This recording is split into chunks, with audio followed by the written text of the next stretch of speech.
tratar sobre esse texto de João, a primeira multiplicação dos pães, porque teve uma segunda multiplicação e João não trata da segunda multiplicação, apenas da primeira.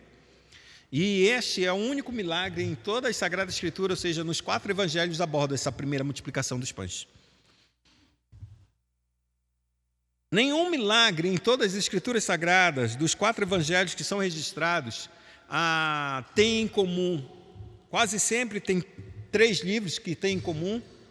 Às vezes é um milagre que é em comum a 2, 3 livros, mas a multiplicação dos pães e peixes é o único milagre registrado nos 4 evangelhos. Nenhum evangélico, ou melhor dizendo, nenhum outro milagre é registrado nos 4 evangelhos. E isso, para a gente precisa ter muita atenção, porque se ele registrou nos 4 evangelhos coisa que nenhum outro fez, ou seja, que nenhum outro milagre foi colocado, e poderia, se a gente pudesse pensar, poxa, o milagre de Lázaro quase que é o último que Jesus faz. Esse milagre é tão chocante, mas os 3 primeiros evangelhos não mencionaram a ressurreição de Lázaro. Não mencionaram, o único que menciona é João.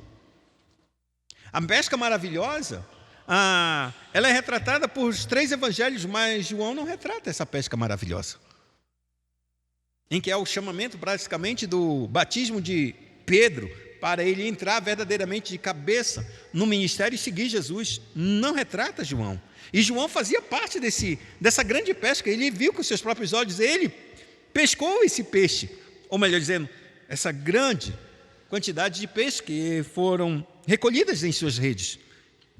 Mas o texto aponta que apenas esse milagre da multiplicação dos pães e peixes, essa primeira multiplicação, ela é narrada por todos os 4 evangelhos. E isso a gente precisa levar muito em consideração, levar muito em conta o quanto é importante esse milagre para nós. E ele é tão importante que nessa noite eu queria falar sobre um tema: que tipo de rei Jesus é para você? Que tipo de rei é Jesus para mim?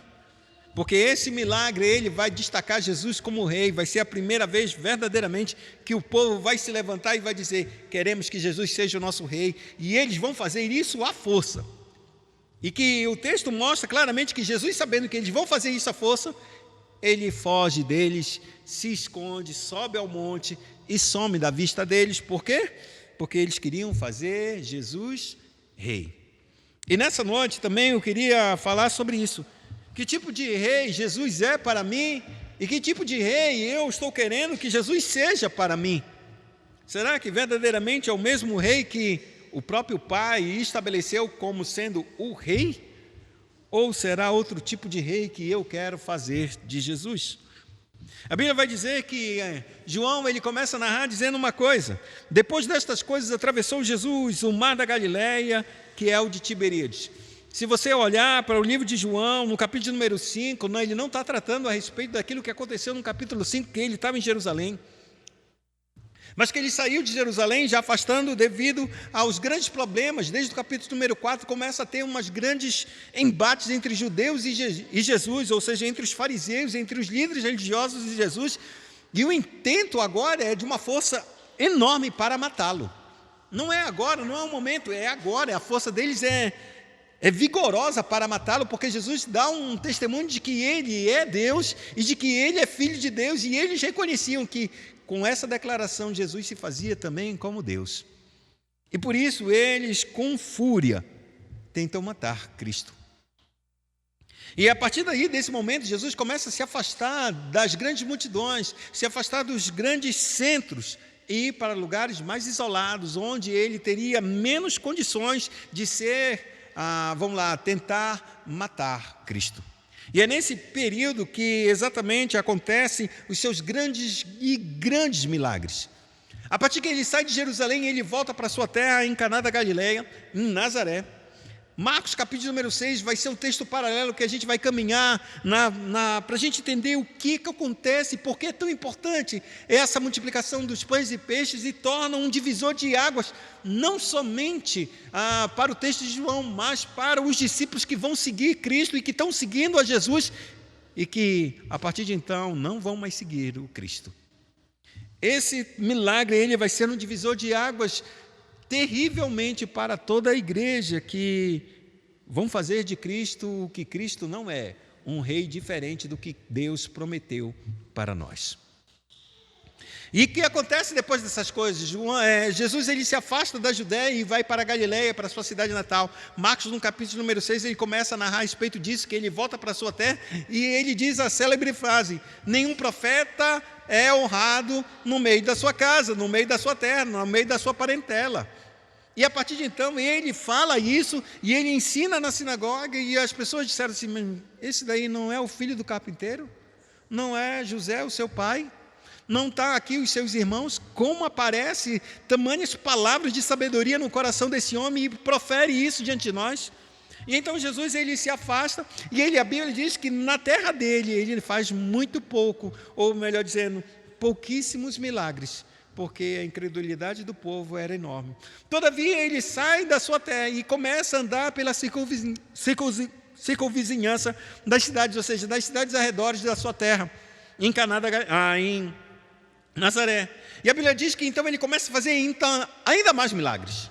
Milagres um atrás do outro, e de maneira que João, ou melhor dizendo Marcos, ele começa a retratar a vida de Jesus como uma vida alucinante.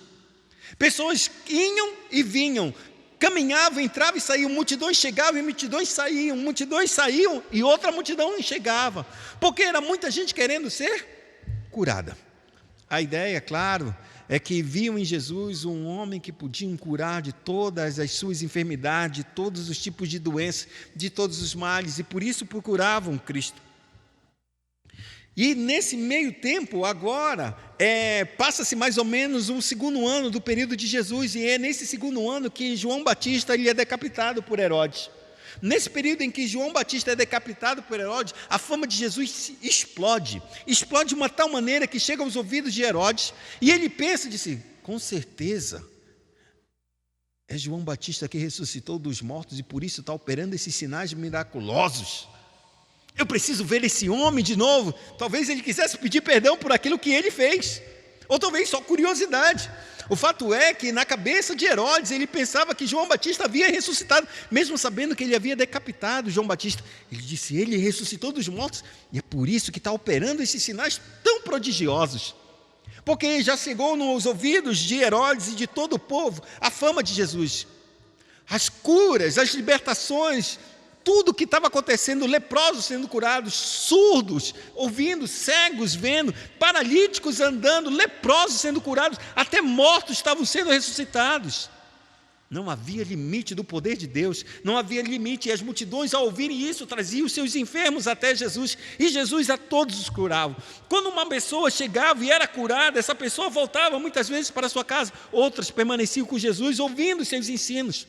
Fato é que as multidões entravam e saíam, cada uma com suas próprias necessidades, cada um querendo as suas próprias demandas para que Jesus pudesse, cada uma delas, satisfazer. E todas elas, que a gente possa dizer, eram lícitas, porque se eu estou doente, eu sei quem pode me curar, eu vou até Ele. Se eu estou precisando de uma cura interior e eu sei que Ele tem as palavras de vida, eu vou até Ele. Ou seja, Jesus era tudo para essas pessoas, mas tudo o que era de necessidade material. Poucos eram realmente aqueles que procuravam em Jesus aquele que poderia ter palavras de vida eterna. E é nessa perspectiva que dessa grande quantidade de gente, Jesus certa vez ele reúne agora os discípulos e diz assim mesmo: vão agora pelas cidades, pelas aldeias, cada um 2 em 2, são os 12 apóstolos agora, são enviados de 2 em 2, à frente de Jesus para pregar o evangelho da salvação, curar os enfermos, ressuscitar os mortos e fazer aquilo que Jesus haveria, ou melhor dizendo, estava fazendo. Agora disse: vocês vão na minha frente e preparem um caminho. E a Bíblia declara que Jesus ficou nessa mesma cidade, ou ficou naquela região, e os discípulos foram. É nesse inteirinho que a multidão de milagres já começa a acontecer de uma forma espantosa. Quando eles retornam, Há um texto que Marcos ele diz claramente isso, e ele diz que quando eles estão retornando, já é o período da Páscoa, já está se aproximando a Páscoa. Será a segunda Páscoa que Jesus vai comemorar com os seus discípulos, ou melhor dizendo, celebrar junto com os seus discípulos. Essa é a segunda, nós estamos entrando no segundo ano de Jesus, ou entrando para o terceiro ano de Jesus. Ele tem mais uma Páscoa para celebrar, e essa será a última Páscoa, mas agora estamos na segunda, e o seu ministério está gigante.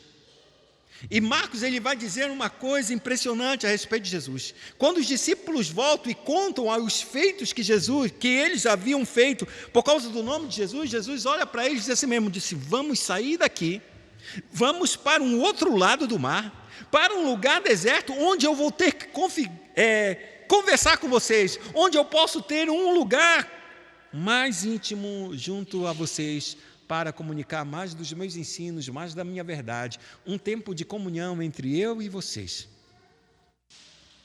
O que os discípulos talvez não esperassem é dizer, poxa Senhor, agora que a gente fez tanto milagre, agora a gente pode sair junto contigo, fazer ainda mais milagres. Não, porque Jesus ele não enviou os 12 para fazer milagres, foram para aprender a respeito de confiar na palavra de Jesus. É isso que Jesus ele está treinando os seus discípulos, mas antes de mais nada, eles precisavam ser treinados na comunhão com Cristo. Não o quanto a gente faz por Cristo, mas o quanto nós estamos com Cristo. O quanto Cristo vai ser partilhar verdadeiramente da sua vida e do seu caminhar e do seu ministério conosco. É disso que trata o Evangelho. O Evangelho trata de vida, de comunhão, e não de se realizar feitos ou grandes milagres.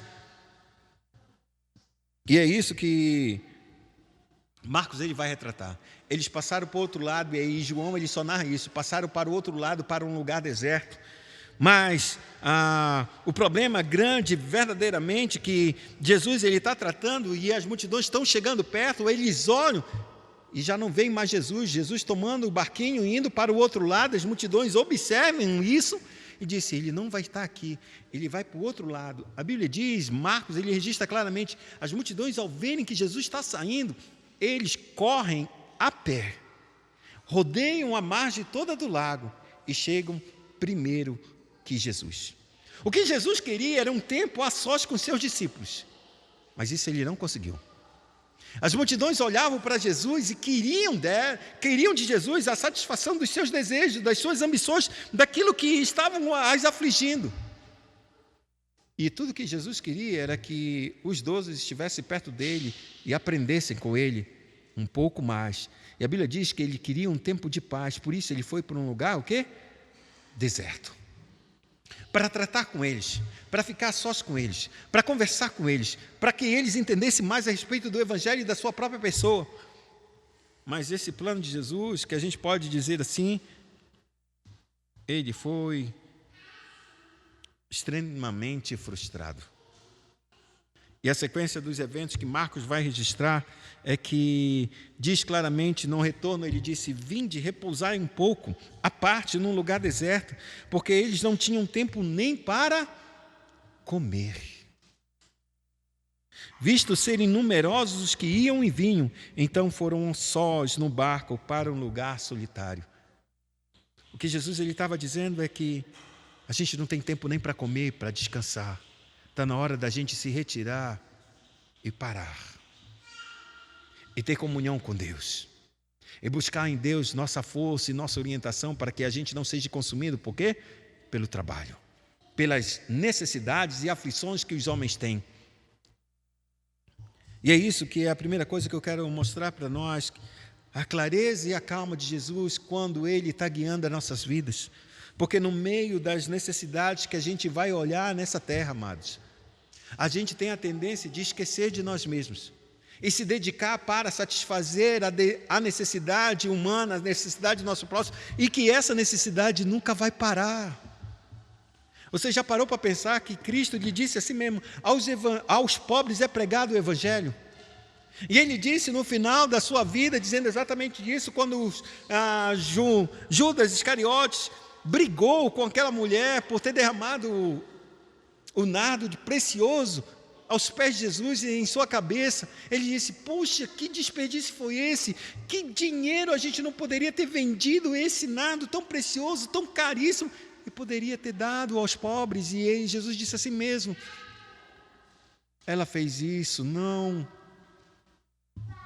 inquiete, não a moleste, porque ela fez isso me preparando para o meu enterro, porque aos pobres vocês sempre os têm, e a qualquer momento vocês podem ajudá-los. O que Jesus está começando a dizer é que existem necessidades que nunca serão acabadas, irmãos. Você já parou para pensar que vai ter necessidades que nunca serão supridas, sempre haverá mais?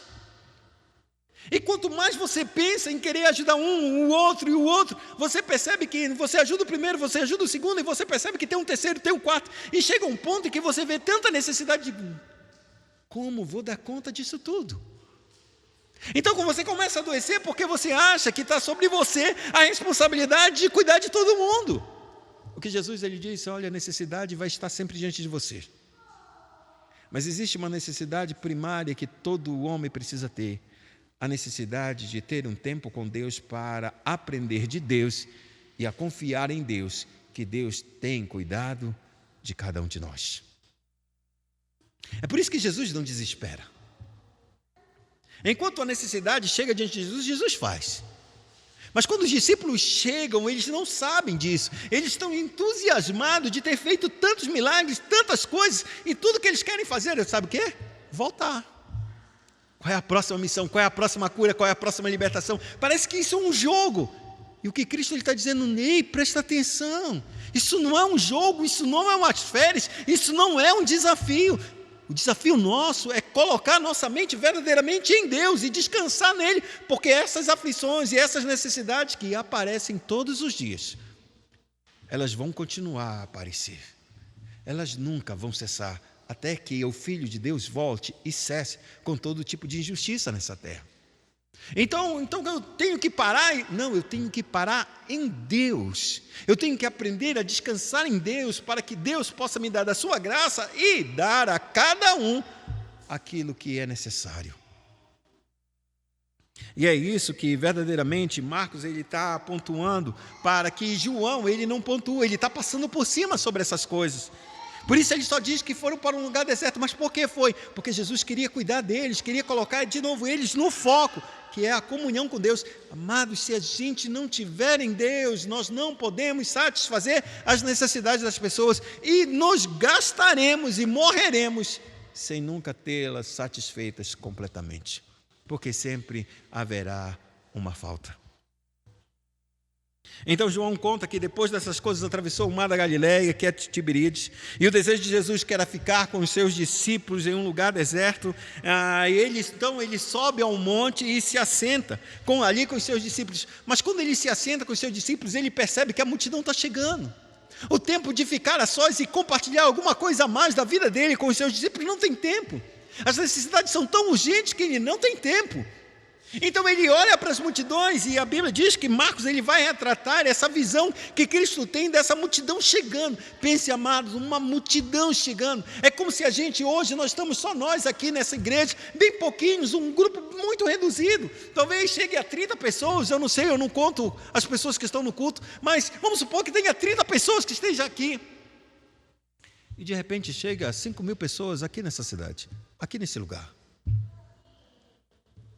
Você vê a marcha das pessoas andando apressadamente, chegando, porque eles sabem que Jesus está ali, que Jesus é o único que pode ajudá-los, salvá-los, socorrê-los, curá-los, libertá-los. Eles sabem disso. Mas eles não sabem mais nada além do que um Jesus que pode curar, um Jesus que pode libertar, um Jesus que não vai virar as costas.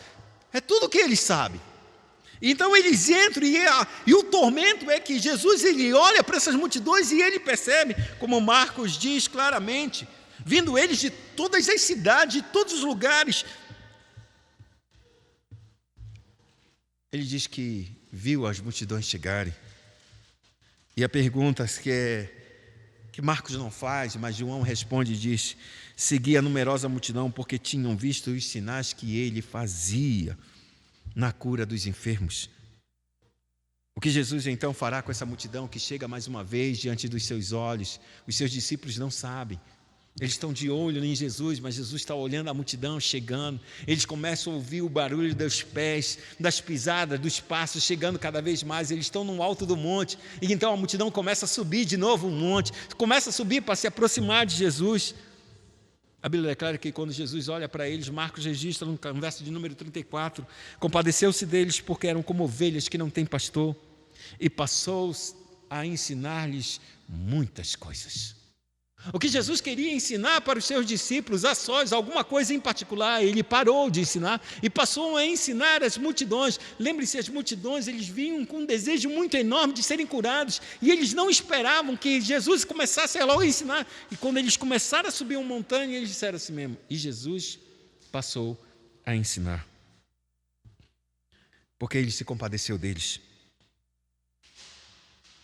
João diz que isso era o período da Páscoa, que estava próxima à festa da Páscoa. E para um judeu, a festa da Páscoa é o ponto máximo da festa religiosa dos judeus. É o ápice da sua religiosidade.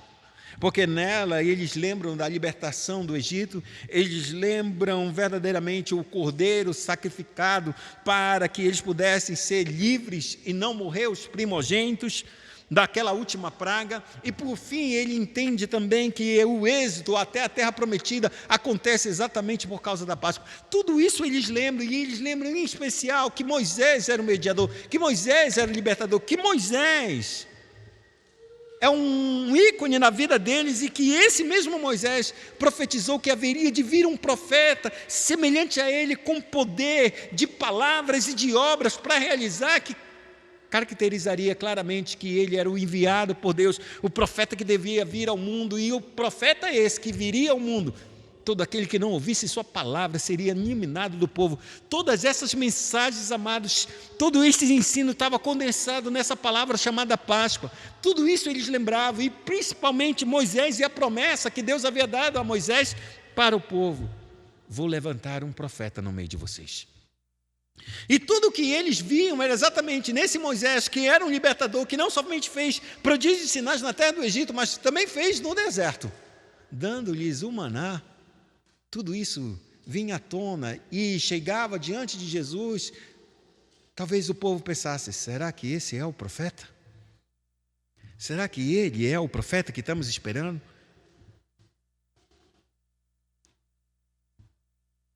Os ensinos da Páscoa e as palavras de Moisés concernente à promessa de Deus de enviar um profeta semelhante a ele para o povo, isso era praticamente um ardor no coração do povo. A ideia de tudo que já ouviram falar de Jesus, de todos os seus milagres, isso aqui, juntando com a Páscoa, era como se somasse tudo isso e dissesse: esse deve ser o profeta, esse deve ser o profeta.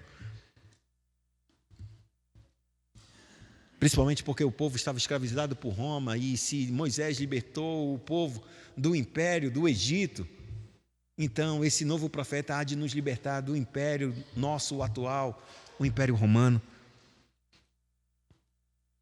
E assim, a Bíblia declara que Jesus começa a ensinar as multidões, e talvez ele comece a se ensinar partes do Antigo Testamento, partes dos ensinos de Moisés, porque Jesus ensinou muitas vezes a lei.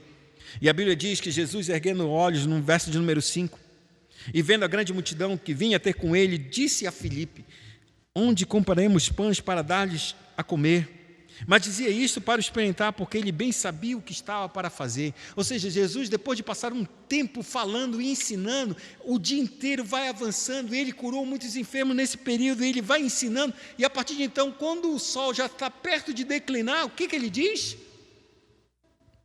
Ele chama Filipe, mas Marcos diz assim mesmo: ó Senhor, despede as multidões para que eles vão para as aldeias aqui do lado e compre comida para eles antes que escureça, porque já não tem mais comida, o povo está cansado.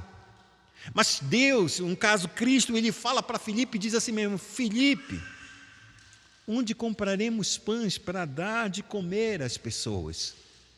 Filipe, ele diz uma coisa que é interessante, porque a Bíblia diz claramente que Jesus sabia o que ele haveria de fazer. Ele diz uma coisa para experimentar o coração de Filipe, para experimentar o meu coração e o teu coração. E as respostas que Jesus traz para nossas vidas, após um teste que ele faz comigo e com você, revela exatamente que tipo de Jesus nós cremos, que tipo de rei Jesus é para nós. Porque é exatamente isso que todas as provações e testes que Jesus está fazendo comigo e com você, para saber se verdadeiramente que tipo de Jesus nós temos em nosso coração. Qual é o conceito dessa pessoa que a gente tanto fala? Jesus, Senhor, Rei, Redentor, Cristo, Salvador, Redentor. Será que porventura realmente esse Redentor, esse Salvador é de fato o Cristo que Deus nos entregou? Ou a gente tem ele de maneira diferente do conceito e da realidade que Deus enviou o seu Filho para nós? A resposta de Filipe e de André a essa pergunta mostra que muitas vezes nós ainda estamos olhando para um Jesus diferente do que ele realmente é, porque nós estamos olhando para nós mesmos ou para os nossos recursos, ou os recursos deste mundo. E o final dessa perspectiva sempre será frustrante. A resposta de Filipe, ele diz assim: não lhes bastaria 200 denários de pão para receber cada um o seu pedaço. 200 denários, um denário nada mais é do que um dia do trabalho, ou seja, uma diária. Para que aquela multidão pudesse comer pelo menos um pedacinho de pão, era necessário o trabalho de 200 dias, ou seja, quase 2/3 do ano. Se eu tivesse o salário de 2/3 do ano, ainda assim aquela multidão comeria apenas um pedacinho de pão. E isso nunca seria suficiente para quem estava com fome. E aqui a Bíblia diz claramente que esse denário, ou esse dinheiro, não é capaz de sustentar, ainda que a gente tivesse uma soma vultuosa de dinheiro, não seria suficiente para dar de comer às pessoas. O que é interessante nesse ponto é quando a resposta que Filipe traz, ele olha para a multidão e disse assim mesmo: oxe, é muita gente. É muita gente. E ele começa a fazer os cálculos. E os cálculos deles, ainda que seja por baixo, ele diz: nem isso, essa soma é tanto. Nós não temos esses recursos. Nós não temos, não está na nossa bolsa todos esses recursos. É muito dinheiro, e ainda que a gente tivesse isso, é muita gente, e não seria capaz de sustentá-los e dar o suficiente para eles comerem. E é assim que muitos enxergam o reino de Deus, somente com os nossos olhos carnais, olhando somente para os nossos recursos. E ainda que nós fazemos os nossos cálculos, e que eles sejam verdadeiros e justos, corretos a fazê-los, ao invés de olhar para aquele que pode nos dar a vida, ou melhor dizendo, quem dá a vida e todo o sustento, a gente se vira para nós mesmos e falhamos terrivelmente em nosso teste de fé, porque confiamos em nós e não no Senhor. A segunda resposta, ela é pior ainda, porque se a primeira, ela propõe um cálculo, e quando a gente olha o cálculo e vê se isso é impossível conseguir, a segunda resposta é pior ainda, e é no outro extremo. Pois a Bíblia declara que André, que é um dos discípulos, que é um dos 12, que é irmão de Simão Pedro, no verso de 8, diz assim mesmo: está aí um rapaz que tem 5 pães de cevada e 2 peixinhos, mas isto o que é para tanta gente? Essa resposta despreza o que Deus lhes dá em mãos, e estão tão certos de que isso não faz diferença, que o que eles têm na sua mão é impossível de, ao seu ver, satisfazer uma necessidade ou uma demanda ou um desafio que está diante de si. Ou seja, eles colocam novamente os olhos em si mesmo, e naquilo que tem fracassam, porque não reconhecem que aquilo pouco, o pouco que Deus deu, é suficiente para Deus fazer o que Ele precisa fazer com cada um de nós. E nesse sentido, a gente lança fora e despreza o que Deus tem nos dado. E aqui eu quero colocar um texto que, quando eu fui agora recentemente visitar nossos irmãos ali no Moinho, eu usei esse texto para ministrar, e o texto dizia, Hebreus 11:6, de fato, sem fé é impossível agradar a Deus. Porquanto é necessário que aquele que se aproxima de Deus creia que Ele existe e que se torna galardoador dos que o buscam. Como é que é para que nós tenhamos uma fé que agrada a Deus? Primeiro nós temos que ter fé, E uma fé que agrada a Deus, ela precisa de 2 pontos simples. E que sem esses 2 pontos, você jamais agradará a Deus. O primeiro ponto é que nós devemos acreditar que Deus existe. Mas acreditar que Deus existe é só uma parte da fé. Não é completo. Porque a gente percebe que Satanás também acredita que Deus existe. Treme, estremece, mas não o obedece. De maneira que a fé que Satanás tem não é verdadeira, nunca agradará a Deus, porque ele mesmo descrê disso. Mas a fé que agrada a Deus não somente acredita que Ele existe, mas também que todo aquele que buscar será abençoado por Ele. Ou seja, existem 2 coisas que a gente precisa ter. A primeira é crer que existe. E a segunda é verdadeiramente o buscar com a intenção correta de que Deus não vai fechar a porta na minha cara, antes Ele vai me abençoar por eu ter corrido para Ele em busca de algo que só Ele pode me dar, ou de que aquilo que eu necessito, só Ele pode me satisfazer. Quando nós cremos dessa forma, essa fé agrada o Senhor. Acreditar somente que Ele existe não é suficiente. É necessário que a gente acredite que buscando Ele, Ele vai suprir nossas necessidades. E é exatamente isso que muitas vezes nós falhamos. Porque olhamos para os nossos recursos e em vez de olhar a nossa necessidade e então buscar na providência e na provisão do Senhor, a gente esquece.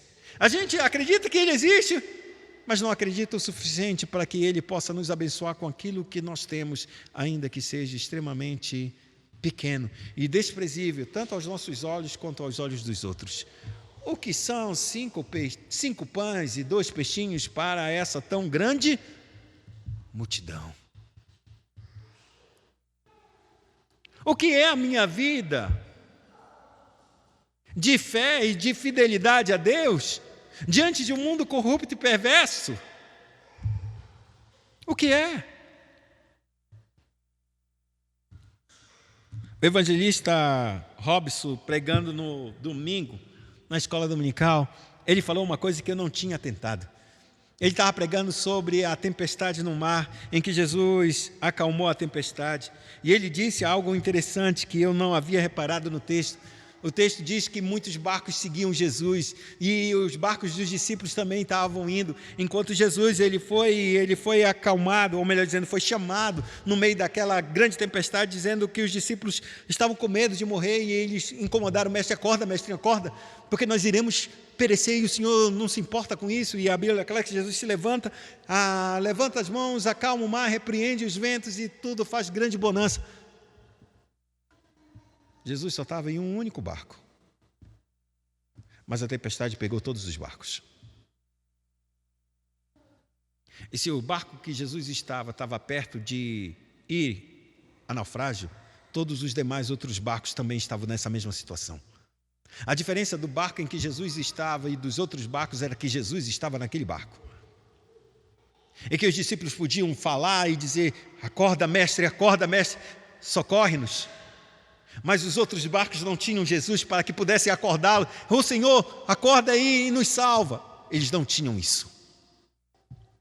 E o que eu entendo nesse texto bem claramente, que Deus me despertou meu coração, é que muitas vezes nós estamos tão próximos de Jesus e que o que Jesus fizer por nossas vidas repercutirá na vida de outras pessoas, trazendo também da mesma forma bonança. Porque quando a tempestade se acalmou e os ventos pararam de soprar, fez-se grande bonança, e a bonança não foi somente para o barco onde Jesus estava, salvando os seus discípulos, mas salvou todos os seguidores que não tinham Jesus, o que mostra a entender que aquilo que Deus te dá como vitória, será a vitória para as outras pessoas também, para seguirem para o outro lado, na certeza de que aquilo que Deus prometeu, Ele cumprirá. É por isso que a gente não pode desprezar o nosso testemunho.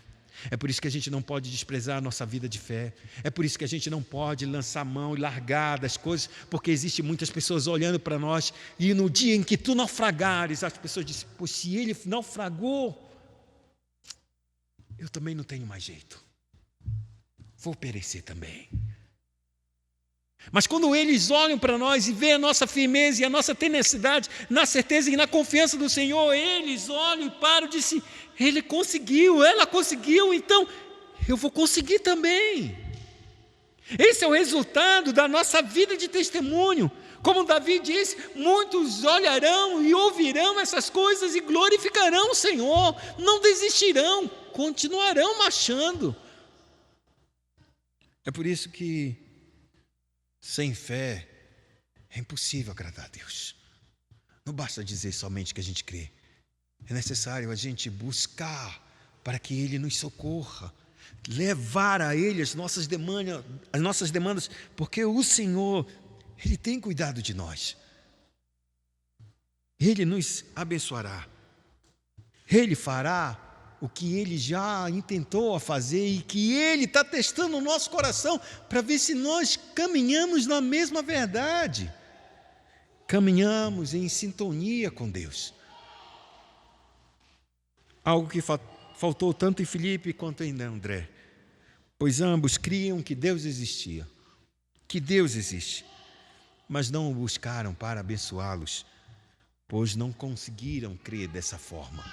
Será que porventura Deus é capaz de abençoar essa multidão com 5 pães e 2 peixinhos? O resultado disso é que Jesus disse assim mesmo: façam o povo se assentar na relva. E assentaram-se, um número de homens, foram de 5.000 pessoas que se assentaram. João Marcos, ele vai falar que o texto, Jesus fez de maneira diferente. Ele dá detalhe a respeito de como foi a ordem de Jesus. Ele disse: vão até essa multidão e separem em grupos de 100 e de 50 e façam eles se assentarem. Quando eles estão sentados em grupos em rodas de 100 e outras rodas de 50, é muito mais fácil alguém que está do alto conseguir contar rapidamente 100, 100, 100, 100, 200, 300, 400, 500, 350, 450, 800, 1.000, 2.000, 3.000, 4.000, 5.000 pessoas. Eles conseguem contabilizar o número de pessoas. O que Jesus ele começa a dizer e ensinar é que ele tinha algo para fazer, um milagre extraordinário, que era multiplicar aqueles pães, 5 pães e aqueles 2 peixinhos para essa toda a multidão, mas ele nunca faria isso de uma maneira desordenada, de uma maneira confusa, de maneira que ele começasse a fazer a multiplicação e houvesse uma multidão avançando para os pães e querendo. Você já viu alguns cenários isso na África, exatamente quando a comida e a fome está tão escassa e chegam comboios de mantimentos, de alimentos, com sacos de arroz, e a multidão alvoroçada vai para cima dos caminhões e tenta pegar o seu. Por quê? Porque acredita que se ela não pegar e se ela ficar para trás, não terá comida para ela. Uma multidão faminta, amados. Pensa sempre no seu bocado. Não vai pensar no seu próximo. Ela vai correr e vai querer pegar logo primeiro. Jesus ele nunca vai fazer isso, sabe por quê? Porque quando Jesus faz algo maravilhoso, é o suficiente, é o bastante, e faz com que a gente todo fique satisfeito e não fique preocupado se vai sobrar para mim ou não. E isso acontece até mesmo no meio de nós, como igreja, quando chega com umas festas que a gente tem, que a gente gosta de fazer as nossas festas. Isso não é uma crítica, isso é uma verdade. Muitas vezes a gente avança para a comida como se aquela comida vai sobrar, como se não houvesse para nós. Olha, aquele prato aqui é muito gostoso, eu vou partir, porque se eu ficar para trás, eu não vou comer dele. Mas o que Cristo ele nos ensina é que os seus milagres sempre vão acontecer de maneira ordenada. É por isso que um culto não pode ser bagunçado. O culto não pode ser de qualquer forma. Tudo é feito com ordem e decência, até os milagres de Cristo. Ele faz os homens sentarem em grupos de 100, em grupos de 50, e então agora ele pega o pão e dá graças. Ele parte o pão, entrega para os seus discípulos e pede: agora vocês distribuam para as multidões. A Bíblia é clara que quando eles partiam esse pão continuava grande. Ele partiu, é como se fosse o óleo da viúva, ou o azeite, melhor dizendo, e a farinha na sua botija, em que Elias diz para ela: nunca faltará farinha na tua botija, nem óleo na tua vasilha, até que faça cair chuva. Ou seja, a mulher vertia a sua farinha e vertia o óleo, e o óleo nunca acabava, nunca parava, sempre continuava.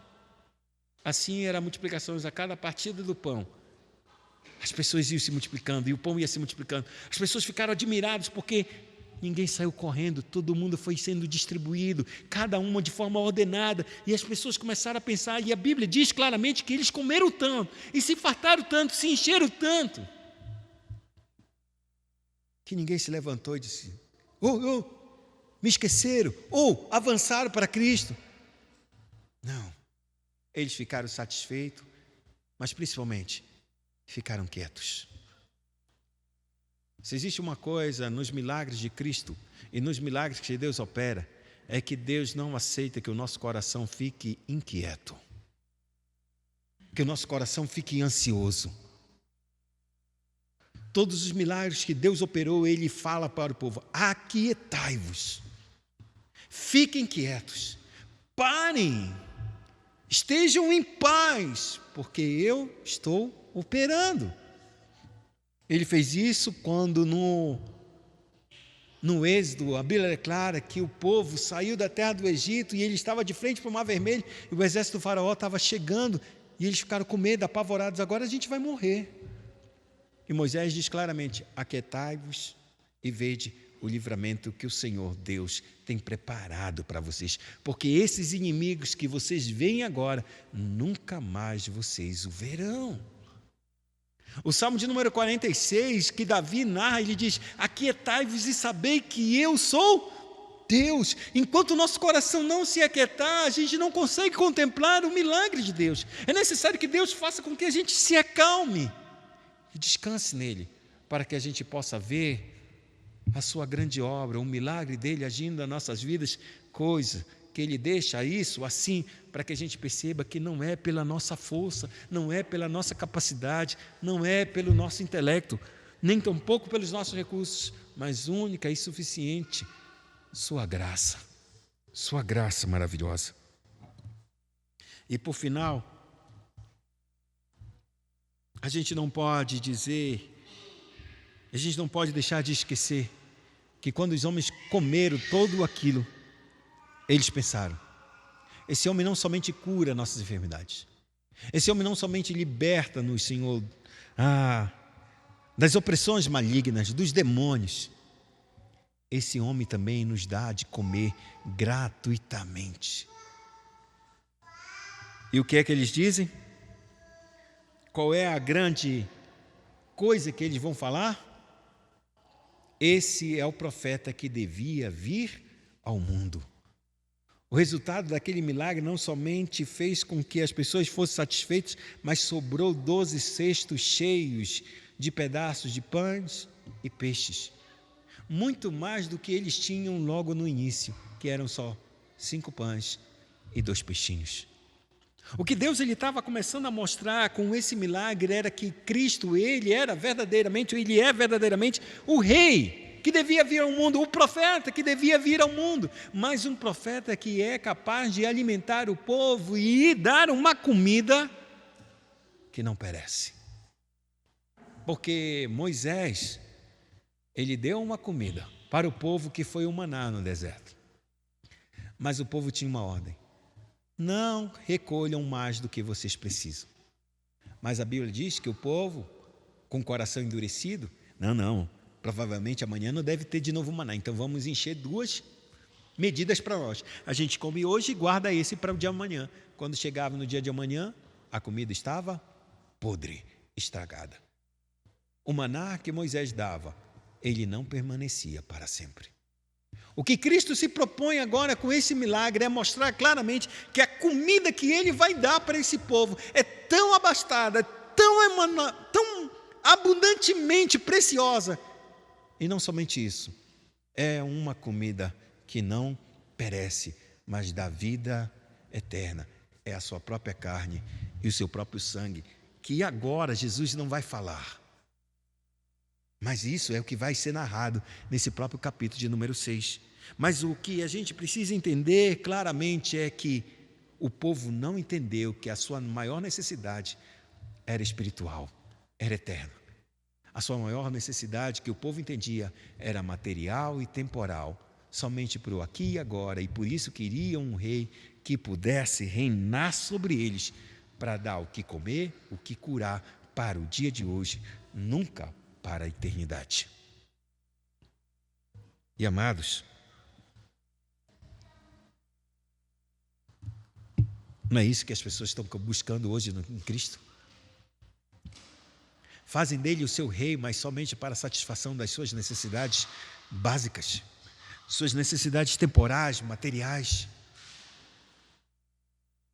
A cura de uma ferida interior, a cura de uma doença, a cura de um casamento, a cura de um irmão, a cura de um casamento ou de uma vida totalmente divorciada com este mundo, cheia de vícios, cheia de regras. As pessoas estão se chegando a Cristo para receber alguma coisa, ou prosperidade, ou cura, ou qualquer coisa, fazem de Cristo o seu rei, somente para o dia de hoje. E não atentam que Cristo veio para curar os feridos pelo pecado, uma vida espiritual que Deus quer nos dar e está sendo oferecida por Jesus gratuitamente.